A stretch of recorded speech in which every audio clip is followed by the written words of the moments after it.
Miss হবে না আপনার পছন্দের টিভি শো। দেখুন জি5 অ্যাপে একদম ফ্রি। আপনি কি করছেন এগুলো? এই শাড়িগুলো বার করছেন কেন? এখন এখান থেকে চলে যাচ্ছেন না কেন? সেটা আমি আপনাকে বলতে বাধ্য নই। আপনি আমাকে বলতে বাধ্য নন? 100 বার আমাকে বলতে বাধ্য। আপনি বুঝতে পারছেন না এখানে যা যা ঘটছে সবকিছুর জন্য আপনি দায়ী? কি হলো, চুপ করে আছেন কেন? উত্তর দিন। আপনি আমাকে এড়িয়ে যেতে পারেন না। আপনি তো বলেছিলেন এখান থেকে চলে যাবেন, তাহলে দাঁড়িয়ে আছেন কেন? চলে যাচ্ছেন না কেন? ইরা দিদির জন্য। কি বলেন আপনি? ইরা দিদির জন্য? আপনি কি মনে করেন আপনি এখানে এসেছেন আমাদের বাঁচানোর জন্য? আপনি মনে করেন আপনি এখানে থেকে গিয়ে আমাদের ভালো করবেন? আসলে কি বলুন তো, আসলে উল্টোটা। আপনি এখানে থেকে প্রতি পদে একে একে আমাদের সকলকে তিলে তিলে শেষ করে দিচ্ছেন। আপনি ভুল করছেন।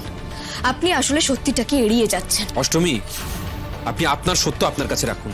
আমি একটাই কথা জানি যে আপনার জন্য মা এবং ইরার ওপর বিপদ বাড়ছে। আমি নিজের বিপদের কথা ভাবি না। আমার সারা জীবনের লড়াই মা এবং ইরার অধিকারের লড়াই। আর আপনি যখন থেকে এখানে এসেছেন না, প্রতি মুহূর্তে পুরুষোত্তম সিংহকে চ্যালেঞ্জ করছেন আর আমার লড়াইটা কঠিন করে দিচ্ছেন। কেন করছেন এরকম? আপনি কি ভাবেন বলুন তো?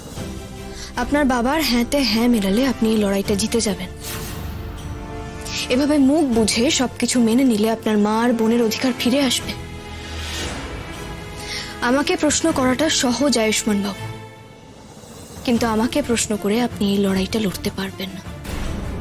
আপনার বাড়িতে প্রতিনিয়ত যে অন্যায়গুলো হয়ে চলেছে তার বিরুদ্ধে কেন প্রতিবাদ করেন না? কেন তখন চুপ করে থাকেন বলুন? আপনি আমার বাবার কথা বলছেন তো? আমি একটা কথা খুব ভালো করে জানি যে ঠাকুর পুরুষোত্তম সিংহ কখনো ভুল করতে পারেন না। বাহ, তাহলে তো এত কথার আর কোনো দরকারই নেই। যা হচ্ছে হতে দিন। একদিন বড় মা আর ইরা দিদি নিজেদের অধিকার পেয়ে যাবে আর আপনারও লড়াই শেষ হয়ে যাবে। অষ্টমী, কিছু ভুল বলছি? বেশ, তাহলে আপনিই বলুন না, আপনি কেন আমাকে বাঁচিয়েছিলেন? আপনার বাবাই তো ওই লোকগুলোকে পাঠিয়েছিল। এই কথার উত্তর আপনাকে আগেও দিয়েছি। কৃতজ্ঞতা বোধ থেকে আপনাকে বাঁচিয়েছি। আচ্ছা, তার মানে আপনার বিবেক কাজ করে। আর যখন আপনার বিবেক কাজ করে তখন ঠাকুরের নির্দেশগুলো আপনার ভুল বলে মনে হয়। আর যখন আপনার বিবেক ঘুমোয় তখন আপনি আপনার বাবার হ্যাঁতে হ্যাঁ মেলান, তাই তো?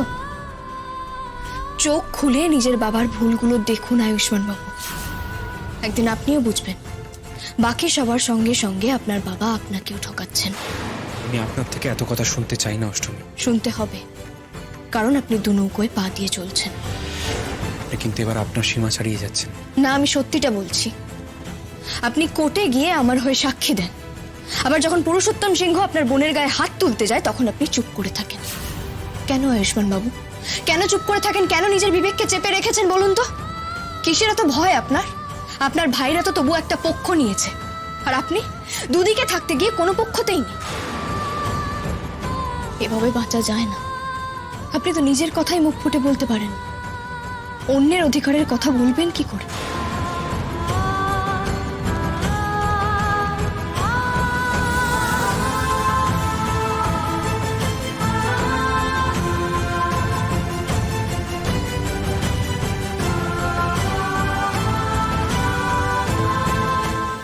জি5 ডাউনলোড করুন আর সব এপিসোড দেখুন একদম ফ্রি।